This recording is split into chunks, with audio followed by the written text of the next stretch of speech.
discretion is advised.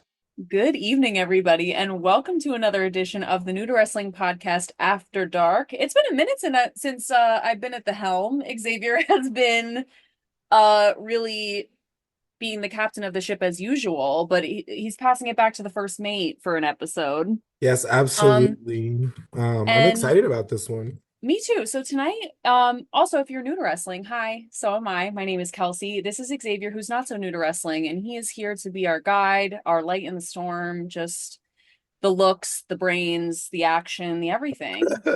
Generous, really and truly generous. That voice, I can't. Xavier's losing his voice a little bit, but it's honestly extremely sexy. So you're welcome. You're welcome. You're welcome to everybody.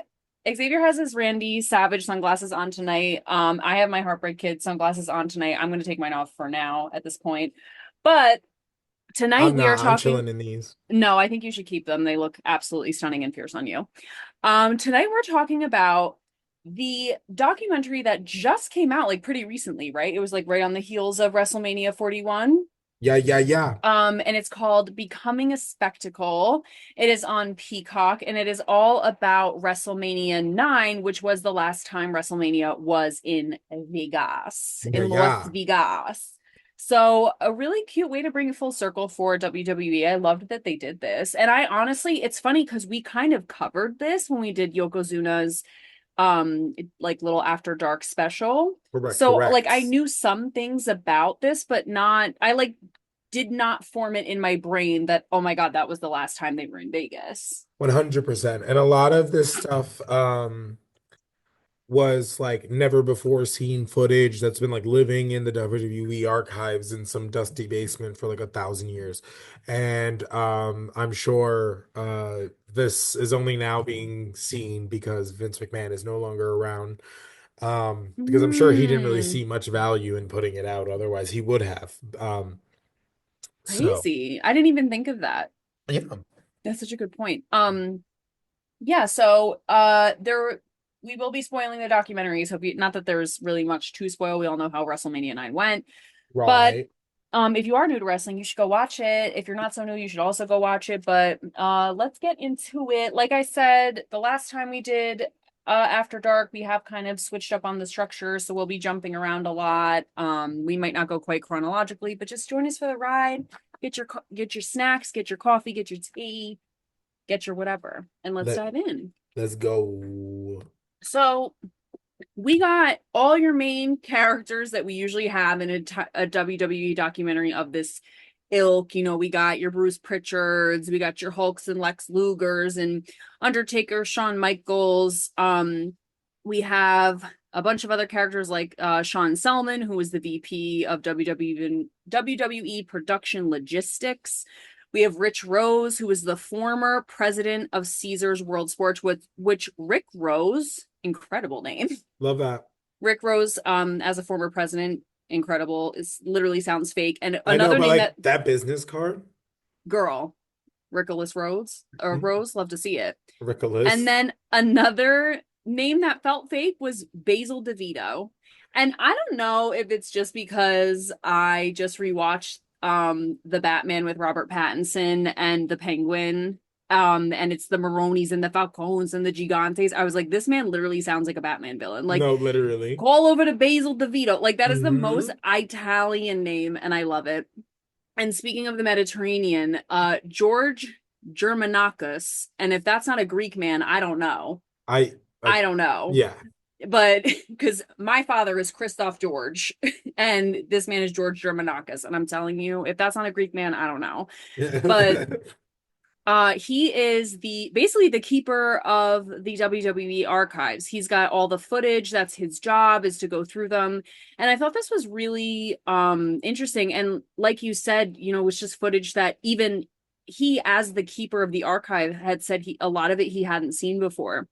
And I thought that what also was really interesting was at the time they were doing WrestleMania IX, he was a PA.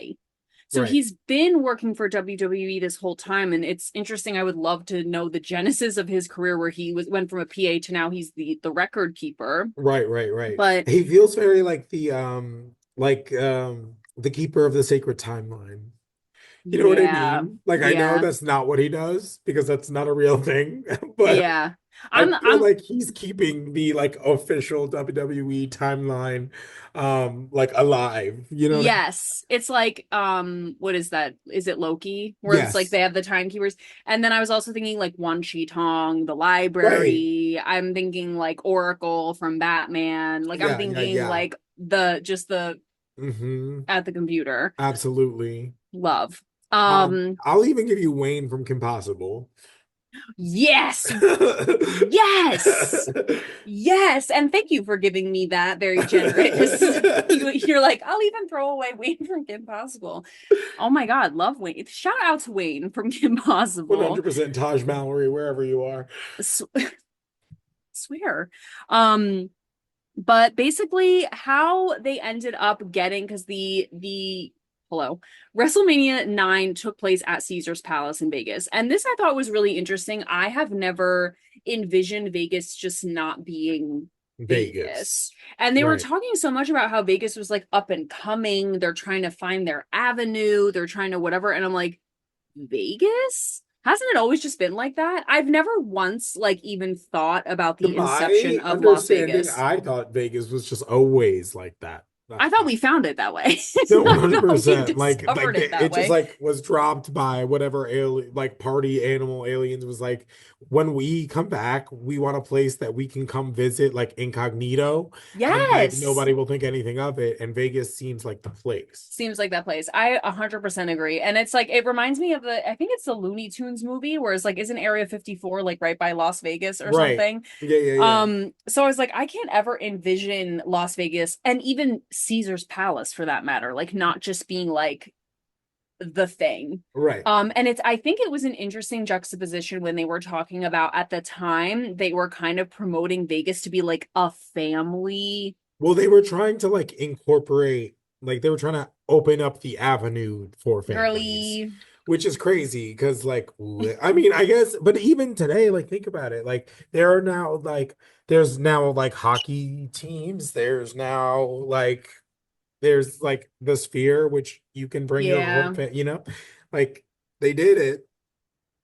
I just think of I always think of Lady Gaga in this moment where she did her Vegas residency and she's doing something like really sexual on stage and she goes, if you brought your kids, that's your own fault. She goes, whoever heard Lady Gaga in Las Vegas and said, I'm gonna bring my kids. No, literally Because that. that's how I just feel about Las Vegas. It's like, girl, I'm not bringing my kids to Las Vegas. No, Not no, that I have that's any, but no, no, no. But like, that's not the move. it's the adult playground. That's what they call it. But Right. either way, so I guess I believe it was Rich Rose was in talks with Vince McMahon because they were having like fights there, like boxing matches there. Hmm. And I think it was Sugar Ray Lewis, Leonard. Oh wait, Sugar Ray, right? I cannot believe I am Sugar Ray blanking on him. Leonard Sugar Ray Leonard. I and can't believe Donnie I'm Lalonde. yes, I'm so sorry. I can't believe I'm blanking on his name. I know he's one of my dad's like favorite fighters of all time. Sugar Ray Leonard. So I apologize to this man's, but they were having a fight and the like build up was not giving. Like it just like wasn't selling tickets. There wasn't a lot of interest. So they kind of got WWE in to kind of promote the match because they were saying, if anyone can do spectacle, like over the top drama, it's WWE, like even at this Right. time. So it was very successful. Like suddenly ticket sales like skyrocketed and like these I'm pretty sure it was sold out. It was like this big success. So then they got into talks about WrestleMania. And at the time, the place, I thought this was crazy. The place like where they were going to do WrestleMania was a legitimate parking lot. No, literally nothing. Literally A nothing there. legit parking lot and they were like, "We'll just turn it into a Coliseum." And I love this type of shit where it's like, well, let's just make it into exactly what we want. And like building the entire thing. I love shit like this. I love the behind the scenes of like we got what's his name, Dollar Bill, who's always like, "Well, that's Oh, gonna run so you." funny. And I love that. That energy is very, I love that. Oh, I'm sorry, you need what? That's good. That's going to cost you. Absolutely. That's Thank gonna you. cost you that. So yeah, there was this man named Bill, and they called him Dollar Bill, like as a nickname, because anytime they were like, "Oh, what if we want to put XYZ?" He'll be like, "Well, that's gonna run another like 1,200 or whatever." Like Right. he always was like, "That's the money that," like he was always going for the Right. budget. Love that. But all that, the work of behind the scenes with the crew and like all of that, I just love to see it. I love to see like how many people it took, how involved everyone was. There was the guy Nelson Swegler, I think Hmm. he like ran that shit like the Navy. He was like, they Yes. were like, he ran that shit with an iron fist, but we all respected him because he like got the job done. Like everyone had Right. almost the same sentiment about him where it was like Ugh, but he was like scary, but also he pulled it off. He got the job done. respect is where respect is due. Thank you. Yeah, and period. And I thought this was also interesting, just jumping around, like looking at my notes. The top ticket price at Oh, that was WrestleMania crazy. 9, the top tier ticket was Hold on. $250. I would Can you like do the conversion? I'll die right now. I no, no, need to no. know. But I will. I literally just saw something just now about um that something about the ringside seats for 2 nights of SummerSlam. That is now 2 nights at MetLife Arena. $40,000 for 2 nights. Excuse me? Excuse me? You want me to pay for a car?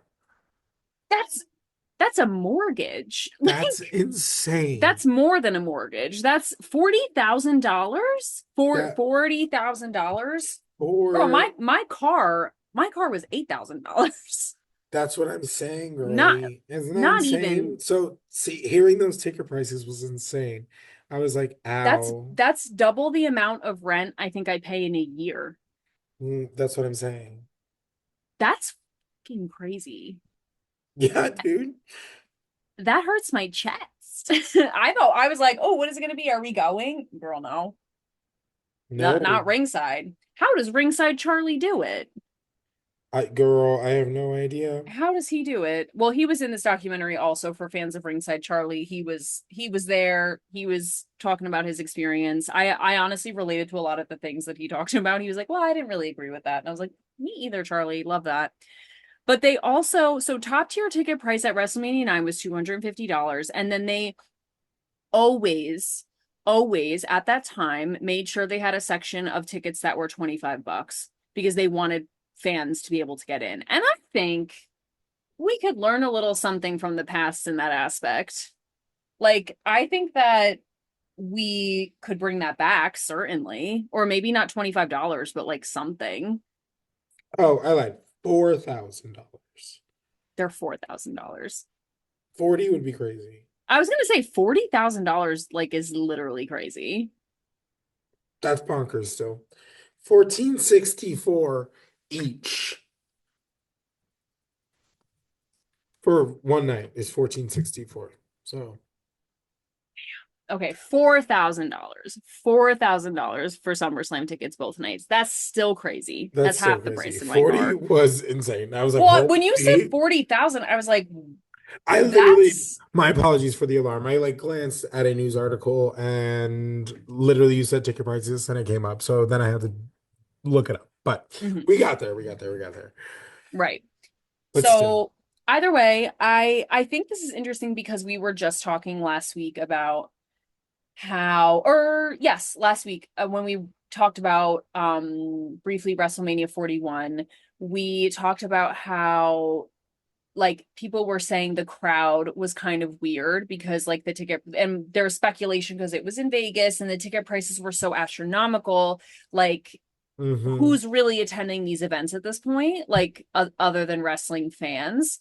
And so I think it was interesting to include in this documentary that they always made sure they had $25 tickets so that fans could attend. Right. And I'm like, I just feel like Interesting concept. there's something to be said for that, especially people who are I just like again, and I know I said it last week where I was like, I just can't fathom like somebody spending that kind of money on something they don't even care about, like don't even Mhm. aren't even invested in, and then also taking tickets away from people who actually watch every week, like Mhm. are on like watching videos like this, or on Twitter or on Instagrams and fan Right. pages, and like invested, and they like don't even get to go because it's so astronomical. And then like, Bob, Dick, and Harry with the millions get to go even though they don't give a shit. Right. Like that kind of sucks. So Hmm. I thought it was interesting that they included that in this one. That was such a point of I mean, obviously they filmed this and edited this way long ago, but like Right. it's interesting that it came up as a point of contention for modern day WrestleMania. Yeah. Um Also, 93, I thought this was interesting too. We were just talking about this. 93 is the first year that they create um the the concept of the winner of the Rumble becomes the number one contender for the belt at WrestleMania, like becomes the challenger. So Yes. this was also the very first year that they did this. So the Royal Rumble happens and Yokozuna obviously wins. And so he is the number one contender for the belt, who is being held by Bret Hart, or which is being held by Bret Hart at this time. So they also introduced at the Royal Rumble the giant Gonzalez, which Yes. shocked me, girl. Yeah. Who the hell is that? I ain't I never don't seen anything really like that. like bring him up too much. He's a big, clumsy, wasn't a very good wrestler. But he was a spectacle for sure. Big guy. And Undertaker mentions that he was like, I mean, he was definitely, it was the first time I ever had an eye to eye where I had to like look up at somebody, that Hmm. rarely happens to me. He goes, but the costume was horrible. Like that weird, Airbrush, but it li- it was just like an anatomical bodysuit with like yeah. fuzz on it. And when they showed the concept drawings, which also love to see the concept drawings, We love a concept love to drawing. see the concept of the costumes. Because also I thought a funny part was when Lex Luger was doing like talking about he was like, Hmm. they wanted my input, but like not too much. Right. Like he goes, because I actually really loved this one, but we ended up doing this one. Like I thought Hmm. that was really interesting. Lex Luger was girl happy as a clam to be there. He was pleased as punch having the time of his life watching Right. this stuff. Yeah. He was just like, oh yeah, he was having a great time. He was like, I've never seen any of this footage. This is so fun. But yeah, so that sets up because the Giant Gonzalez is so big, and it feels like they're constantly trying to in this era find like somebody who can compete with the Undertaker because he's just so big. So they're like, let Right. me find the biggest man that's ever existed Right. aside from Andre the Giant, and Right. like get the Giant Gonzalez. But like the That's how they character, do it. They're like savages. weird, crazy. So then there's inklings about Hulk Hogan. So obviously we know Hulk Hogan, we know the shit of it all, whatever. But basically at this time, Hulk Hogan had been like doing the movies, whatever. And I guess he said he wanted to like get back in the game. And so whatever. And I will say what was crazy is that Bret Hart said that at the time, the wrestlers were told he was only coming back to promote a movie. And then suddenly he gets on air and he's like, I'm coming back to the WWE. Right. I'm back in the fold. And I'm bringing out the what's his name? Brutus Brutus the the Barber Barber. Beefcake. I've never Right. seen so many things in one name. Brutus, Beefcake, Barber. Yeah. There's so much material there. Well, his name is Brutus and he is the beefcake barber. Like he is a beefcake and he's a barber. That's the whole He that's it. said, I'm gonna give you my whole story No, in 100%. 4 words. No, 100%. Love that. So they come back as like a tag team. Yeah. Um, Brutus had a really insane accident. I don't remember specifically what happened to him. Oh, Um, okay, yes. So somebody they were out like parasailing or something. oh, And apparently ooh, he was parasailing with some girl who didn't had never gone before. And um something went wrong and both of her knees like projectile like came for his face and he broke basically everything in his face. um And The yeah, surgery, I think, took 16 hours, he said. And he said that she was coming off the thing. I kind of remember now, coming off the thing, and it was at like 40 miles an hour. So it he was hit her, or she hit him at close range with both her knees at 40 miles an hour and destroyed his face. So at the time, he's wearing this like crazy industrial, like metal mass. mask, which he said at one point, like he hated because he felt like he couldn't move in Hmm. it and it was like a lot. But either way, insane. Hulk just always gets what he wants. Whatever. This documentary did not endear me to him literally in the slightest. If anything, it made me another degree less of a fan. Sorry. But what really gagged me too is like, so they're interviewing the wrestlers and like they're having them like with iPads like watch the footage and then like comment on it. And Hulk's like watching something about like Bret and Yoko because they were the main match at WrestleMania. And he literally goes like, they just didn't have the box office buzz. Like they needed me to come back. Yeah. Oh, And like yeah. so insulting and crazy. But And yeah, but it's the way that like it all went down that like it made it like seem that way for it him. did. You know what I mean? And Yes, like, you know what I mean? Like they gave him that power. You know what I mean? Like absolutely. this was nothing but like a like for the ego, just like a that's all it was for him. Like it's Yeah. crazy. And and it is interesting because Basil DeVito did say, he goes, well, I got two kids through college on Hulk Hogan, so I wasn't like upset to see him. Like I Right. wasn't upset that he was coming back. Like I knew it meant money. Like I knew Right. it meant sales. And I guess like when they initially announced WrestleMania and put the tickets on sale, the sales were pretty low. And it's funny, Basil's reading like his old office memos. He goes, even reading this now, I'm getting anxiety. And it's like obviously It's like old. It's old. old It's news. He goes, I'm getting like a little bit of anxiety. But I thought this was interesting because Hulk comes back and everyone's talking about like there was a few people who mentioned like it just felt like we had progressed past this. And I think it's is it Kofi Kingston or Coffee Kingston? Kofi Kingston. Kofi Kingston says it felt like we had progressed past this and I like we couldn't understand like why we were having the Hulk like tag team against Ted DiBiase and Mike Rotunda IRS or whatever his name was. Yeah, yeah, yeah. And So that is Mike Rotunda, fun fact, is Bray Wyatt's father, as well as I guess he plays Uncle Howdy now, for those of you who watch wrestling today. Continue. thank you. I am curious how you feel about this though because I wrote it kind of feels similar to what's happening now to me. Like a little bit with like John Cena coming back, like Randy Orton. And like, I don't know, like it does kind of have that flavor. And I'm not trying to take that from John Cena, but like No, there have been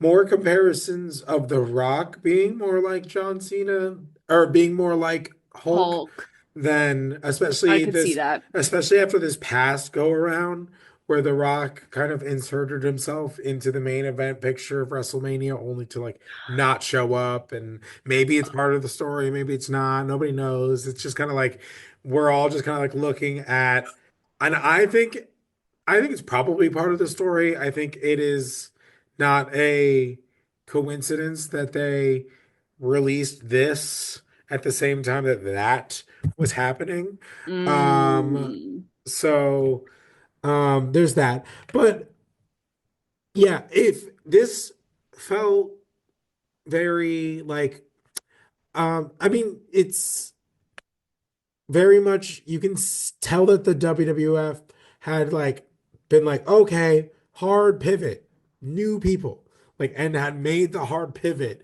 So then when they like hard pivoted back, it just felt awkward and like out of place because everything else around Hulk essentially had like moved on. So right, like Hulk is living in this like time capsule situation where all of his promos sound the same and like he's being presented in the same way and this, that, and the other, but the presentation of everybody else around him is different. So it's right, like it just doesn't work. Like you're still getting that like Saturday night's main event sit like Hulk Hogan, you know, with the 24-inch pythons. Like here's a spotlight and some dripping abs or whatever. Um, Right. and it's just like, oh, okay, but I thought we were like supposed to pay attention to these people over here. So Right. yeah, it was just kind of it I think it kind of like it throws the fans for like a what are we supposed to be like? What is the What focus? are we supposed to give a shit about? Right. And I think it also, without, it really insulted the validity too of the Royal Rumble, of like that idea of like the champion gets to be, and now I'm like jumping ahead, but like the champion is the contender. Cause like, yes, that happened, but like then some guy can come in and wrestle for 2 minutes and like take the belts. Like, to me, it just like, I know it's because, ooh, and like, it's not like people were upset. Like the audience was like turned. Like they were so hype. And people like they were interviewing people as they were leaving, like, what was your favorite part of WrestleMania? And they were like, that Hulk got the belt back. Like, we love to see Hulk win. Like, bleh. Right. But to me, it's just like it insults the validity of the whole process. Like it just is insulting to the wrestlers, the entire storyline, like everything. Because it's not like Hulk and Bret were like buddy buddy and like this is something they do on the regular where they jump in for each other either. Like it was just Right. weird. It was so weird. But So weird. I think it's interesting when like they're basically they were faced with like they weren't creating or like generating enough ticket sales. And so they were like, what can we do that's like old reliable? Somebody get Hulk in here. Like the scramble. But like sometimes when you do something new, like, and what do I know? Like I want people to get paid. I don't want people to lose their jobs for like not having tickets or whatever. Like, but sometimes when you do something new, like it just takes like a second to like Catch up. launch. Like, Yeah. I don't Yeah, know. but the thing is about that is like when you're throwing on events that big, Right. they're like They can't too fail. big to fail. Yeah. Like they are like bankrupting events. And like that's that's why, Yeah. And I was gonna say I get it because even just based off of they said Vince spent $100,000 just to dress the arena, and that has nothing to do with like paying the talent, paying, that is just to set it up. So just sets. yeah, I could see it. I hate it, but I could definitely see it.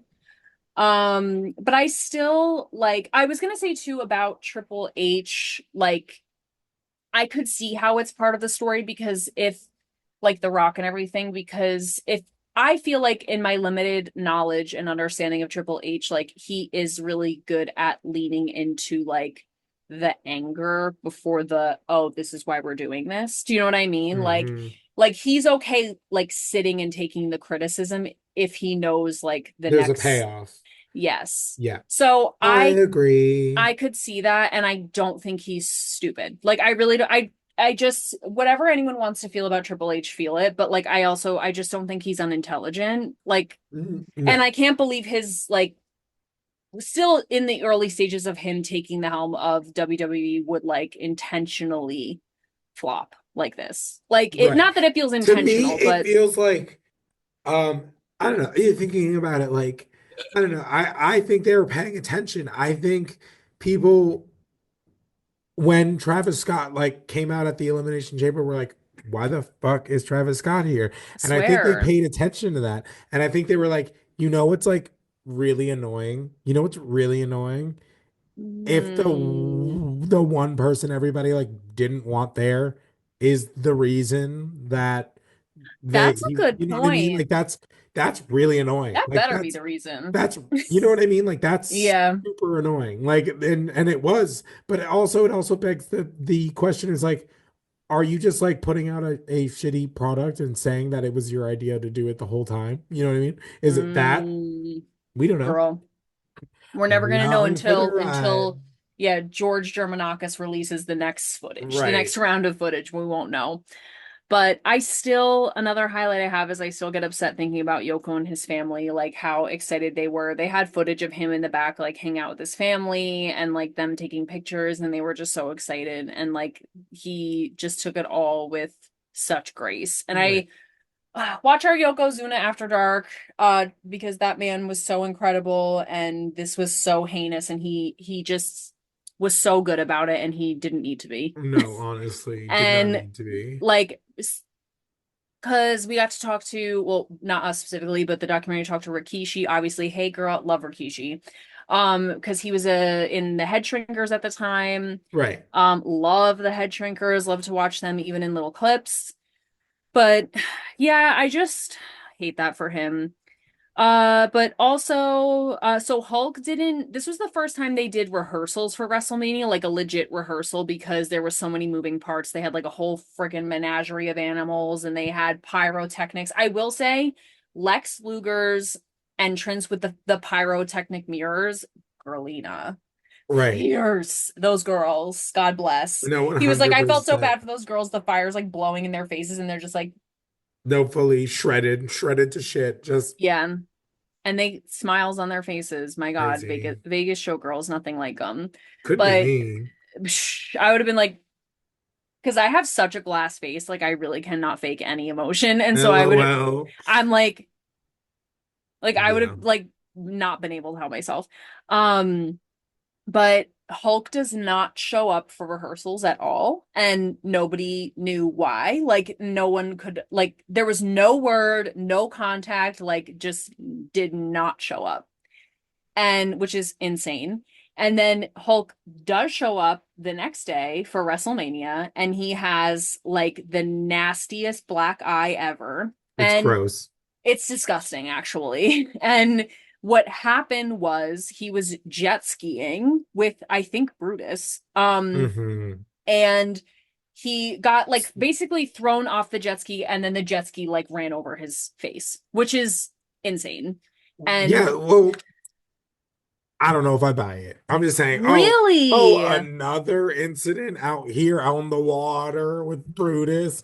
Like, oh, how oh, convenient. You're with the, like, this happened to this guy, so you come him into work with your, like, with your own aquatic fucking tail. Like, I don't know if I buy it. Not for nothing. Like, that okay, work because a lot of people said that Macho Man Randy Savage did it, that they engaged in an altercation and he got decked pretty good. But Brutus swears that they were jet skiing together. Now that you say this, I'm like the hearsay, I don't the swear it know. on the Bible, Brutus. Were you there or were Well, you not? and Steiner says that Macho told him that they got into a fight. So, And then Hulk like doubles down and says that because like he goes and Vince is like, well, you can't wrestle. You're never gonna pass the physical. If you pass that physical, I'll let you wrestle because he knew he wouldn't. And Hulk, this is why we need a system of checks and balances. And like obviously it must be different now, I would assume. But Hulk's like, Psh, I'll pass this physical. He goes to the guy and he's like, I know it looks like I have a crazy black eye, but apparently he doubles down on the rumor that Randy Savage punched him so that he could pass the physical. He's like, I mhm. know it looks like I have a black eye, but like it's actually just a bit to like create drama between me and Randy Savage. Like it's all part of the show. And so the guy doing the physical is like, "Oh, okay," passes him. So they're like he goes out and goes, "Vince, I passed my physical, so I get to wrestle." That's what you So said. first of all, like anybody with a medical degree would be able to tell Diva. you whether those stitches are real or What not. his Um, eye was black. Like the iris, the whites of the eyes were pitch it black, like a was demon it's was possessing him. crazy, crazy, crazy, crazy. I don't know. He said he had a broken orbital It bone. sounds insane. It's just like it's all tutu. And and let me tell you, wrestlers, this is why I know I will never be in the wrestling Oh, business. What? pause before I forget this thought again. Okay. There is nothing like being like, oh, let me clear up a years old rumor about a lie that I possibly like told by in said story telling everyone how I lied to a doctor and then I lied to Vince about it. Please tell me how that makes you sound like not a liar. Like, Sh please, you know please. what liars do? They lied They lie. to everyone. You literally were so I didn't. Like, okay, you're a liar. We know you're a liar. And you know what? Randy Savage is no longer with us. He's not around to disprove the allegations. That's what I'm So saying. now it's all hearsay. It's he said, she said, Right, and you have your little ally over here, Brutus. And right. like, I don't know if you got socked in the face, just say that. Whatever. I'm so tired of people being like too proud for No, that but kind it's of like, shit. you know what I mean? If it's not for the storyline, then he can't look weak. He's Hulk Hogan, Whatever. like 85 years old, but he can't look weak. He can't look weak, but he's lying to the physical guy, and he's lying to whatever. But this again is why, like, if I had a broken orbital bone, I'm quitting. Like, it's not even that I'm not wrestling that night. And again, this is why wrestlers are built so different. That whatever that is, that flavor, Don't have it. and this is don't have it. And this is not a read. I mean, this is like I don't know what that is, but that's something else. Where it's like, no, I'm going to wrestle today. I might permanently damage my eye, and I'm still gonna do it. Okay. For the love of the game. And I guess now, no, because at the time, nobody else knew that he wasn't just in the tag match. He was going to take the goddamn belt. And I think it is interesting that if he hadn't passed the physical, if they would have done that at all. Like if they would have even done that ending at all, and maybe Yokozuna would have retained the title. Right. That's what got me thinking. I was like, okay, so where's the man who did the physical? I just want to talk. I just Right. want to see. I just want to know.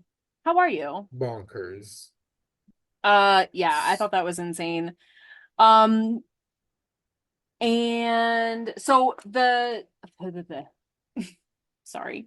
So WrestleMania IX was such a huge success suddenly with like the ticket sales. So like suddenly tickets flying off the shelves, they changed all the promotional material from like all the wrestlers to just Hulk Hogan, Pretty which much. also again so insulting, but okay. He's not even the main event, but okay. So Well, he is because they made it a double main event. me, bang, I forgot because God forbid. God forbid he's not the main event. And then he hijacks the other main event. Yeah. So, okay, right. Right. So, but they weren't used to. I thought this was interesting too, like the little logistical things that you kind of like forget you have to worry about. Those are the things that keep me up at night because the way this would have haunted me is that, they're used to having like, okay, doors are at 6. The show doesn't start till 8, so people will trickle in. They don't all come right at once. They whatever. They're like doors are at 7 and usually the first or like 6 and the first match is at like 6:30 or like 7. Like they do it really quickly like wrestling and no, wrestling fans don't want to miss a single match because like you've It's the taught me on show. the New to Wrestling show, yes, that the first match is like usually a big one to like get the crowd invested they're in because sometimes like we would watch and be like I can't believe they did this match first and then you because you're so talented and smart taught me that they do that to get the crowd engaged. Like, so Yeah. they're there and they see all the rest of the matches because they're in the door, which is genius. Right. But because that's never happened at Caesar's Palace before, it's also a brand new space. They literally turned a parking lot into a Coliseum. They could not get people in fast enough. They only had 2 ticket people at first. So there was lines like so crazy Two long, like ticket people is wrapped insane. around the building. Could you imagine? And please let's not forget this was at the time they were ripping tickets. They Right. were ripping tickets. They had to literally grab the ticket, read to make sure it was that event, rip the ticket, then you can go. Because they had audio of the one time at the woman going, make sure the ticket says WrestleMania. Right. Because sometimes people would just like try and like a paper or whatever, like just to get in places because it was like a lot simpler to Right. sneak in. But now if you scan that shit and if that ticket doesn't come up, girl, bye. Like it's a lot faster now. Yeah. But they're ripping tickets. So Linda McMahon and Basil DeVito jump in and start ripping people's tickets and bringing people Secretary of in. Education, Linda McMahon, ripping tickets at From ticket ripper to the Secretary of Education. education. Wow. Isn't life fun? Isn't life just so fun? Having so much fun. Everything's fun and I feel great about Same. it. I feel safe. Yes, that's the I word feel I safe and use. protected and like my rights are not in jeopardy. So my mantra every day when I wake up. So this turned me out, Jim Ross debut. Oh, yes. Jim Ross Fantastic. debut. He I, goes, no, it was in the desert, so it was hot.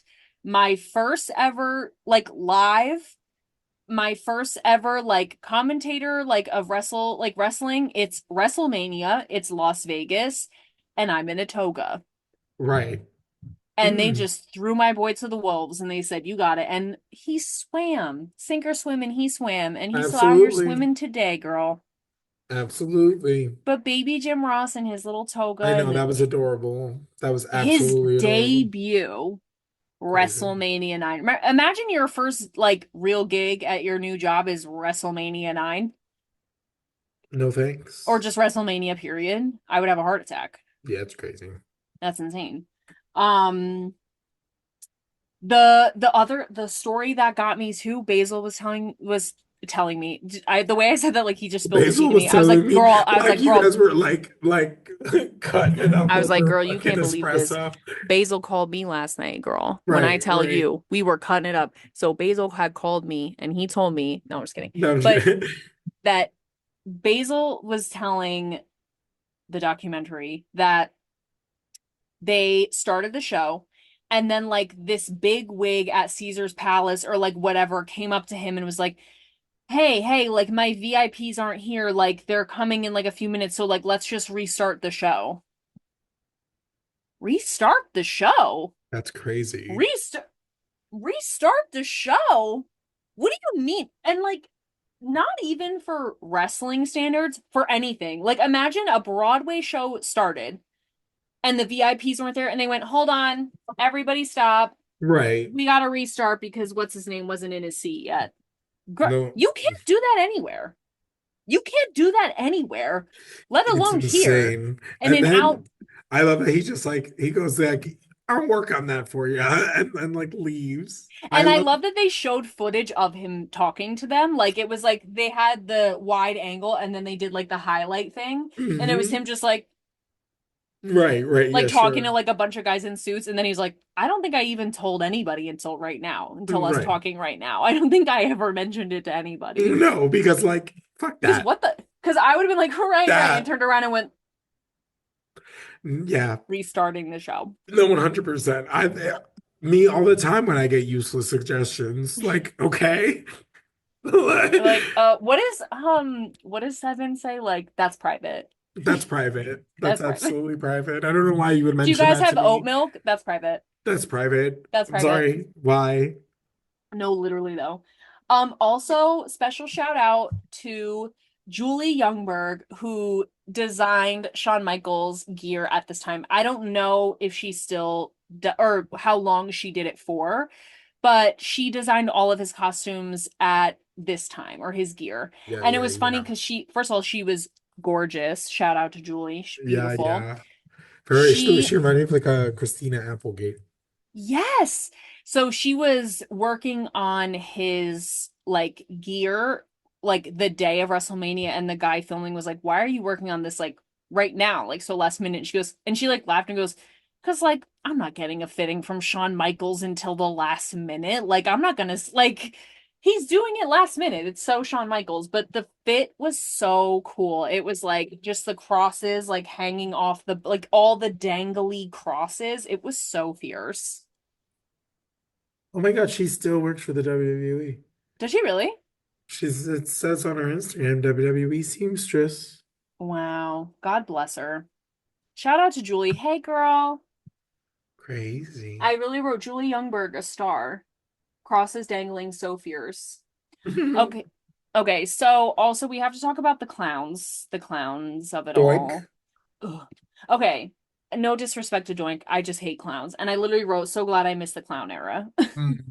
Because that would have bothered me. But um somebody was talking about this. It was like one of the sorry, I forget his name, but he's like a WWE analyst or Sam's, I don't remember his last name, but yes. Sam. I might Yeah. have mentioned his name earlier, but he was saying like it is he goes, I will die on the hill that it was one of the greatest endings of a wrestling match in wrestling history. Hmm. And basically, and I forget who Doink was fighting, but he like there was this beef built up of like Doink doing his little practical jokes and like it got too much and he like beat this guy with the detached hand and or Right, right, detached right. mannequin arm or whatever. And he's like just about to lose the match, quote unquote, and then a secondary Doink the Clown appears from under the Crush, ring. What? crush of the DOA, crush. You're lying. No, that's the opponent. You're Yeah, it lying. was Crush's previous gimmick before he was in the nation and That is all that so jazz. funny. Yeah. Oh, hey, Crush. Okay, so he was beating up Crush. Or Crush was beating up him, and then a secondary Doink comes out from the from under the ring, smacks him with the detached mannequin hand. Right. Doink wins the match, and they do this like crazy thing where they like look at each other and then they do like the mirror like Yeah, yeah, yeah. thing. Like Beyonce, Shakira, yeah, beautiful yeah, liar, yeah. Yes. whatever. That's And exactly that. I was thinking I exactly Love Lucy or the Marx Brothers. that two classics. But I will say that that is a fierce ending, and I love that. And so then they just haha hee hee their way out. Right. And I don't know if there's any ever It's any. just it's such a fitting ending for a clown, you know? Like, Oh, it certainly is. But I literally wrote like again, so glad I missed a clowner, and then I wrote two clowns, girl, bye. no, literally. So, congratulations, Doink, on being iconic, but I don't need to see it again. Thank you. Thank you. Also, so they get into Hulk's tag team match. Everybody's fine. Everyone comes out unscathed, even with the busted faces. But Vince, this scared me. Sometimes when you see like Vince be in the D and you see like the inkling of the true face and it just freaks you out. And when Mhm. he yelled ring the bell because Oh I guess like yeah. Hulk was like, doing whatever he was doing and he was Well, he like was like yelling, like hyping himself up, I guess. And he was like, "We're gonna whoop some ass! Like we're gonna whoop some ass!"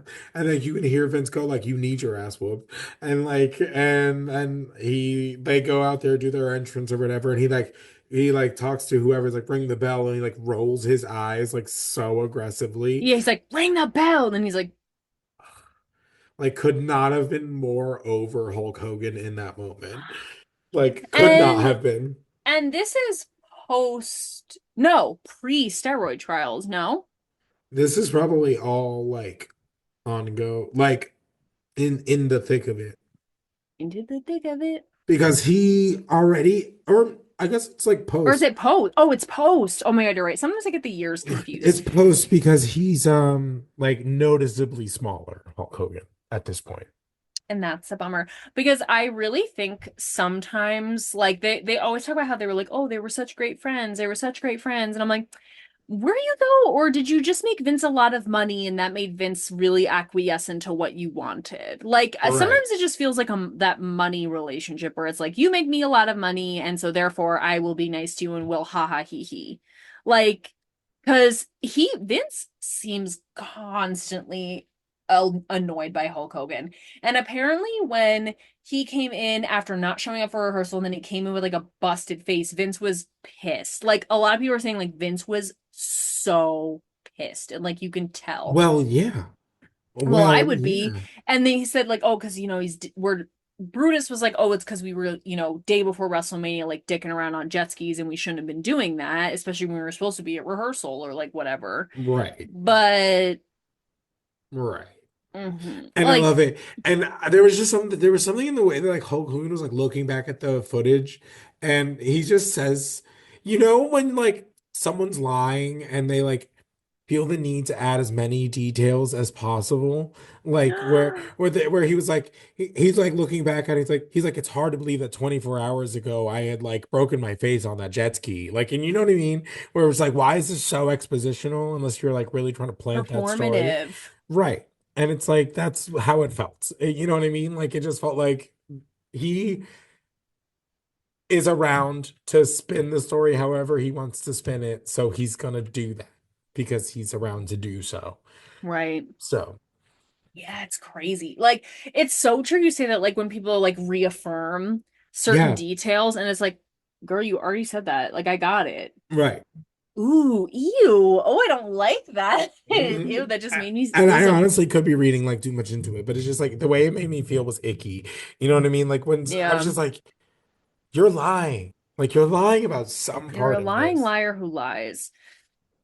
Crazy. So yeah, Jimmy Hart, like if you guys know WrestleMania 9, like basically like they knock out the ref, and then like Jimmy Hart is like, "Oh, bingo, I actually stitched a ref jacket into my Like like coat code, pocket. and I'll flip it and I'll be the ref." But then they Right. end up getting the decision reversed by another ref who comes out. It's again it's kind of like not like foreshadowing, but there's like that there's gonna be a There's just craziness happening. a gooey type of ending.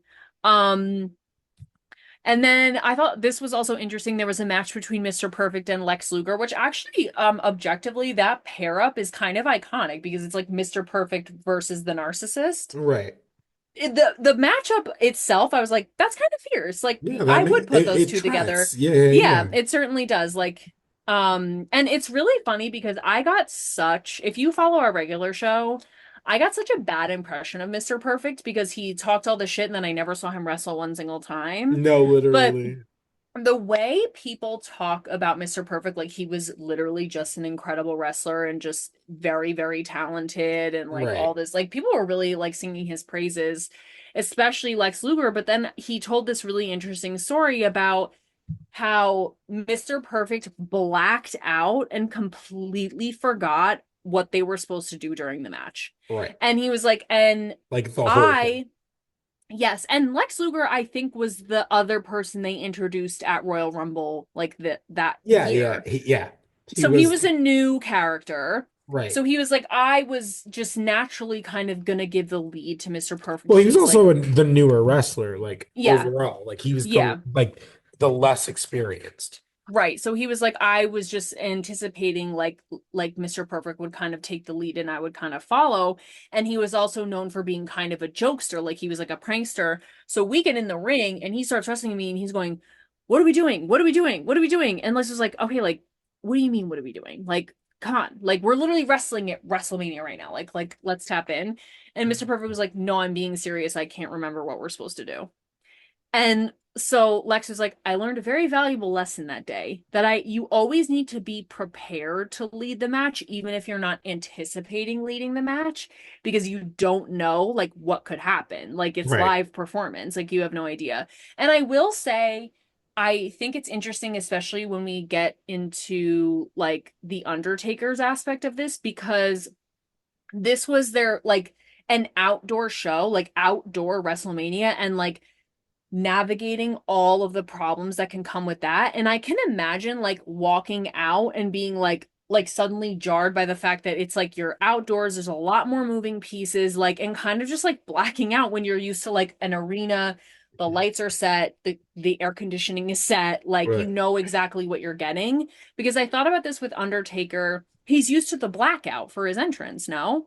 So like No, this is before then. oh, this is before then. Okay, never mind then. Because I thought I was Hmm. like, wow, how interesting. He doesn't get to do the blackout effect. So they like gave him a vulture. No, no, yeah, yeah. This was before then. He kind of just like walked out really slow. Hmm. I would love to know when he first did the blackout. You're getting into your like, I want to say like 95, 96. Word. So never mind. But I can understand Mr. Perfect walking out and being like, oh, Hello. right, we're wrestling Hmm. outside. This is weird. Or like just the scenario of it being weird or just having an off day. But either way, they figured it out. And like Lex is like, I watch it and I can see there's some like, we had some hiccups. Like there were some weird moments and there was some confusion and whatever. But for the most part, it was like a pretty good match. Oh, I thought he was just like coked up. That was my theory, but I could be wrong. Mr. Perfect? Yeah, did you Or hear his promo before? like, yeah, but. I don't know. That was my theory. I mean, I wouldn't shock me. That's what I'm saying. I feel like they were all coked up. So, like, what do I know? Well, yeah, some of them, like some of the things they say, I'm like, okay, I'm not gonna move too fast around you because I'm afraid you're gonna freak out. Like, Yeah, because um, he was like over caffeinated. I was like, that's nice. Like over right, caffeinated, sure. mm-hmm, right. If that's what we're calling caffeine these days. Um, but then Undertaker fights the The giant giant Gonzalez, so Giant funny. Gonzalez, which is crazy. But basically, like the Giant Gonzalez, like almost what is it? What is the word with the not Suffocates? he like suffocates Chloroform? him, chloroform. He like chloroforms the Undertaker because they're all going like, "What is that smell? It smells like a chemical." Ah. Right, And the Undertaker's like deceased, and they take him out, and he basically like rises from the dead to be able to come back out and defeat the Giant Gonzalez. But right, which again, like I can understand being young and being like, this man is literally like otherworldly, like how he legit rose from the dead to come back to defeat this gigantic man. Like that would right. be crazy for me. But it's funny, Undertaker is watching it and he goes, "This gives me chills and not for a good reason." I know he's so funny watching this for like I just like love how much he hates it. Yeah, and the Vulture, he hated the Vulture. Like Oh he yeah, was like, so "It's just funny. He's the like, I didn't Vulture." love the vulture. I didn't know No. about it. Like, And the Vulture seemed like on the rehearsal was like really agitated, and then during the actual show was okay. But he was like, "It we were fine. He didn't shit on me. He didn't attack me. He didn't knock off my hat. Like right. But we were there's a cool." very uneasy alliance there. Yes, certainly. I mean, I love the idea of it. I mean, I'm even thinking of staying with his Vulture. Right. And I love vultures generally, but I love the idea of this, but I don't know. Either way, Undertaker comes off looking amazing. What else is new? Next, they kind of talk about oh, this is what I want to talk about too. Because I voiced my with Xavier about this. I was like, girl, what? So they show Bret a picture of backstage, like right before WrestleMania, of him, Vince, and Hulk Hogan, like standing and they're like seem very simpatico, like whatever. And Bret goes, oh wow, I feel like I'm standing there with a big knife in my back and that I've been out short by politics or cut short by politics. I tried to be a good soldier that day and just do what I was told, but I never felt more betrayed by Vince McMahon than I did that day. And I was like, Crazy. I was like, girl, never. I I was like, feel like there wasn't one single bigger betrayal you could think of I feel than like this day. Brett is like with Vince, he's just like, I love the way you hurt me. You know Oh what my I God. mean? Like, It is a little like love the way you lie. Like it does kind of feel like I can't quit you. Like I don't know what that is. Like right. this is 93. So it's like 97 is still coming. And I was like, all right. I mean, he could have just been like uh exaggerating, I guess, but like still. I was like, really? You this one over the pointed effort to like take the title away from you? the bull like because at least in this scenario he knew what was going to happen. Like Right. he I feel knew like the outcome. right. I feel like here, right. Like this is just kind of like a like But he is the fringe like casualty in it, not the target. You know what I yes, mean? because what real like yes, it is upsetting that the belt was going to be taken off of him so soon after he was promised like a long title run, but like it's not like Yoko hadn't been working for it either. It's not like he hadn't been like out there. But And even then, like either way, Brett was gonna lose. right, So I again, to me the insult is more towards Yoko than it is to Bret, like in terms of from the Hulk, because it's like he literally held the belt for 2 minutes and that was not yeah, his choice. Like true. you've been the champion for at least a bit. Like, and not that necessarily you deserve to have the belt taken, But I just feel like, again, like you said, like fringe, like Casualties. fringe casualty, fringe victim. But still, I was like, they interviewed, because this is Bret older. Like, this wasn't like that I felt betrayed by him this day, and this was like a couple weeks after it had happened. Like, this, he was older. So the Montreal Screwjob had certainly already happened. And I was like, this was the day. And again, like, and we never learn from our, and like, no shade to Bret Hart. Obviously, I love Bret Hart like so much, and I felt so sorry for him in this, where I was like, God, he just really loves to just get disappointed by Right. the male figures in his life. Just Amen. loves to take a licking from them and continue to just be like the dutiful soldier. Like, I just do my job. And I think that's what makes his penultimate betrayal like so severe, because it's like he literally was just trying to do the one time he like really stood up for himself and is like, I'm not doing that. And they were like, I don't care. Right. No, literally. Whatever. Turns out you are. Turns out you're gonna do it anyway, but So girl. bonkers. And apparently, like, nobody knew about the Hulk taking The the title back. belt. Like, no one. Everyone was shocked. Everyone was confused. Even Basil was like, he was going out there, and I was like, where are you going? Like, what are you doing? And even Jimmy Hart was like, I had no idea. He was like, Hulk said to me, like, after the match, like, I might be doing something later, so I gotta go. Like, I'll see you guys. And they were like, what? Well, No, yeah. nobody knew except obviously him, Vince, Bret, and Yoko. But yeah, like, and I literally just wrote, girl, this shit is so stupid. So stupid. It's This so ending is, stupid. and it is like agreed wide, far and wide how dumb this Oh, ending is. Everybody hates this. and I love that. It's like voted like the worst, like one of the worst WrestleManias ever because of its ending. And you want to know why I think I sometimes have such a problem with Hulk is because he can like literally never admit one single like, yeah, that was kind of stupid or like whatever. He literally is like, well, like people were psyched. And the thing is, it is a bummer because people were psyched. Like people, he's not lying. The crowd pops when he takes the belt. Right. They freak out. Like they're hype as shit. So it's like, yeah, I get it. Like you're feeding the big monster, like whatever. But Right. it's crazy because all the wrestlers were pissed. And I was like, I would be. Like Right. again, like you work your whole life to be able to go to this event. Like Papa Shango, girl, let's talk about Papa Shango for a second. First of all, gorgeous. Mama Hello. Mustafa. Yes, like aging also like fine wine. Hey girl. Um oh, I was also gonna say Basil DeVito, gorgeous head of hair. Mm. Gorgeous full head of hair. And that's how I know the level of his character. That's how I know.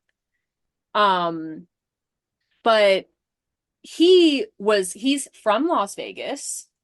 Meaning Kamu Mustafa, Papa Shango, XYZ. From, Godfather, etc. yes, from Las Vegas. He was like, oh my God, WrestleMania in Las Vegas. I'm just begging to be on the card in any aspect, whatever. He was the dark match. He was the dark match that kicked off WrestleMania, and he was like, I could not have been happier. It was literally the best, one of the best moments of my life. Like knowing I was Right. back in my town, like just that, like again, it's for the love of the game, like for the love of the spectacle, like just to be involved and be able to wrestle a WrestleMania in your hometown, even if it's a Like dark in front of match your people, in front of your people, like that's amazing and so beautiful, and I love that. But again, like that energy of like, oh my God, I just want to be on the card. I've been working so hard and like blah blah blah. Mhm. And then like Hulk Hogan goes in after, first of all, after being on hiatus, comes back to the WWE, immediately gets a WrestleMania spot, Not and only they make that, it's a main event, a main a double event. main event. Dub- Well, basically what happens is like everybody gets pushed down, down the card. So like anybody that was like right on the cusp, not anymore. and I hate that. Yeah. I really do. Like, and I get it. Like we talked about catch 22 of like, you want box office sales because that's how wrestlers get paid. I want wrestlers to be paid. And I want like, the company to not go under because they threw an event that they couldn't, back Sustain. up. Yeah. But it's again too, it's like the people who you come in, wrestle for 2 minutes and you take the belt, that is fucked up. Because all right, you have a spot, you got a main event, whatever, fine, you're Hulk Hogan, okay, whatever. But now you get to come in here after whatever, going off doing your little movies, going off chirp, chirp, chirp, doing whatever the fuck you want. And now you get to come here and take the belt after wrestling for 2 minutes. Right. It's horrible. And again, like you said, it's so world renowned as like the worst ending in wrestling history. Like you guys don't need to hear me wax poetic about it. But I really hate it. And I loved that the wrestlers were like, yeah, it was really, really stupid. And I voiced my own Xavier about this because Shawn Michaels was almost like trying to be diplomatic about it. And then he like couldn't help himself because he was like, yeah, well, Bret came in the back and he was definitely upset. He was definitely mad and he was verbalizing why he was upset. And I definitely agree. I definitely Right, agree right. with what he Yeah, said. yeah, yeah. Like he just like couldn't help. He was like, yeah, well, it was definitely Well, fucked he up. had his own like instances with Hulk Hogan when they had a match in SummerSlam in like 2005. So Mm, I mean, basically, I don't know, Hogan wouldn't lose to Shawn, or Hogan wouldn't do something that they had like originally agreed upon, and Shawn took it and decided to just like oversell the fuck out of the match. Like anything Hogan did, it was just like was crazy. I love that. It was like 90s, like early 90s Shawn level selling towards uh like Hulk Hogan. But it was happening in 2005. So everyone was like, what is he doing? Like big T, big T. But yeah. I love that. Everybody's had their instances. And I love, and I'll say this just so that it lives on the internet forever. I love that the Undertaker hates Hulk Hogan. He'll never say because he's a professional, but I can tell. I see you, brother. You hate Mm-hmm. that man. Yeah, girl, sister, rise up and join when us. when he saw Hulk Hogan with the black eye and he goes, "Oh, brother should have bobbed instead of weaved," and I Oh, died. that I was like, turn "Oh," I was like, looks "Okay." like because that is something we would say. Like No, it'd be like looks 100%. like she should have put that shit in park instead of drive, you know what I mean? That's what I'm Like saying. I Like, would have said some shit like that. no, 100%. Looks I like we love should have that. you were in four-wheel drive when you should have just I don't put it know. in park. I don't know this for sure, but it seems to me like the Undertaker spent a lot of time in the South around people of color. I don't know if that's accurate or not, Ooh. but there's something I feel in my soul the way he said should have bobbed instead of weaved, and I was like, where'd that come from? I know. I But was like, again, uh, it's Texas though. I know, but again Such a though, blend. still had DT on the pod.